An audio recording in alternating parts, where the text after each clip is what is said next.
Hi, everyone. I'm Vrisha Sharma, the senior correspondent at NowThis. After spending more time at home than ever, we're all more aware of the work that goes into taking care of the household. Often, this work isn't shared equally, and it's something that we call the chore gap. So, we're bringing together families from across the country today and a great expert to discuss how this gap is visible at home. Because closing it is not only the first step to a more equitable home, but actually a more equitable world. So joining us today for this conversation, I'm excited to say, are Francine Deutsch, who is the author of Creating Equality at Home, Claudia Baczynski Rodriguez, the owner of Sew Loca, a modern sewing studio, and Owen Sun, venture principal at Bling Capital. Thank you guys so much for being with us today. Now, Francine, I want to start with you. How has the COVID-19 pandemic made the chore gap more visible? Okay, I think there are several ways. First is, as you mentioned, we are just home a lot more. So there have been a lot of couples where both people are actually working at home. So it's hard to ignore if one person is doing more work than the other when you're both sitting in the same room. Besides that, there have been numerous articles in newspapers and commenters on TV talking about the chore gap and how it's falling disproportionately on women. And there have been a number of reports about how women are dropping out of the labor force because the additional work of the COVID virus are simply making it unsustainable for them to do so much of the household labor. Now, Claudia and Owen, I'd love to hear your personal experiences. How were the chores divided in your household? Has it changed during the pandemic? It's definitely affected because we do have an 8-year-old, so it's really difficult to be here and run a business at the same time. And so now I am basically a full-time teacher. We have to sit down, we have to do schoolwork during the day, and then try to manage also seeing clients at the same time. So it's really affected us a lot during this time.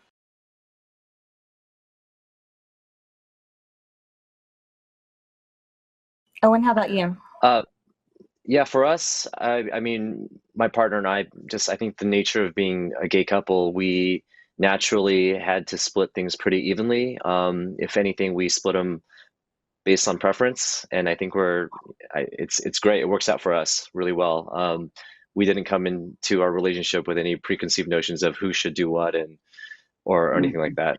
Now, Francine, have you seen this changed in just your network or from people that you know? Well, I've been following the research, and everyone is doing more. But unfortunately, doing more doesn't always mean that the percentage that each person is doing changes.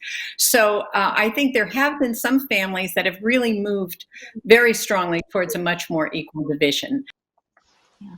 Claudia, any final thoughts you want to share on that score?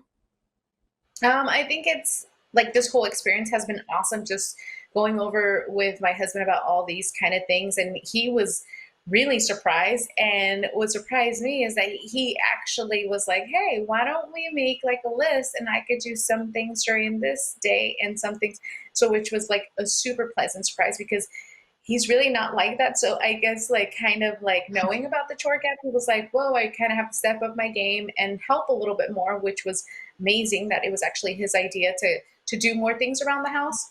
And so, which I'm grateful for just having this kind of conversation because I feel like a lot of people are going through the same thing and they just don't know how to express, what they're going through. And so I'm just really excited and grateful for this experience because it's really opened up my partner's eyes, and which would obviously benefit me in the long run because I'm not going to have such a heavy load in the future. Owen, how are you getting the whole family involved so that, with a 1-year-old, you can spend more time together?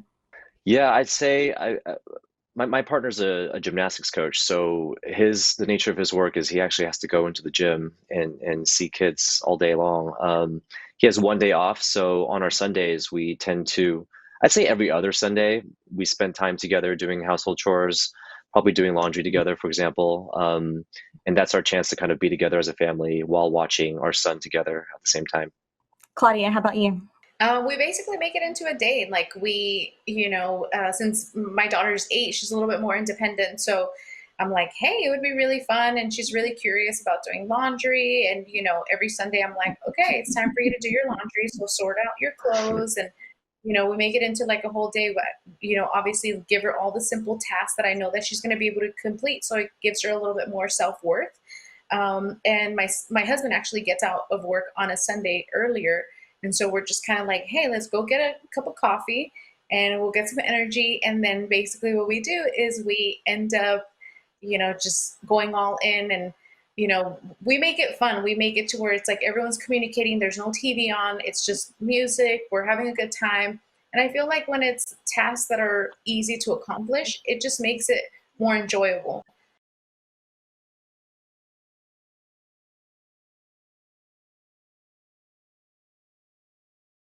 I just wanted to respond to something the two of them were saying. It just demonstrates how equality can come in a variety of ways, from dividing tasks up and doing, based on your preferences, to everybody doing it together and making it into a fun activity. Equality isn't just one thing. There are a lot of different ways that families can achieve it.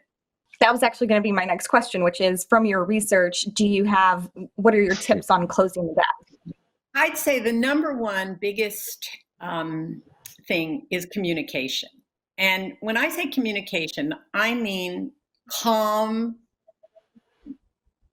serious talks about how are we going to do this. Not when one is angry because you think the other person isn't doing their share, but reflecting on the fact that we're in a new world now, and everybody really needs to be renegotiating the division of labor at home.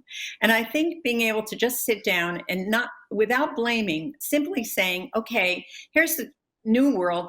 These are what the tasks that we have to get done. Some of it could be, supervising children in online schooling, which is a totally new task for parents. And this has changed what we've been doing before. It's much harder. How are we going to divide it? And coming to some kind of agreement. So I think the communication there is really critical. I want to thank all of you for joining. Thank you so much. And thank you to our partners, Dawn and Swiffer, for helping elevate this very important conversation. Thank you for your time.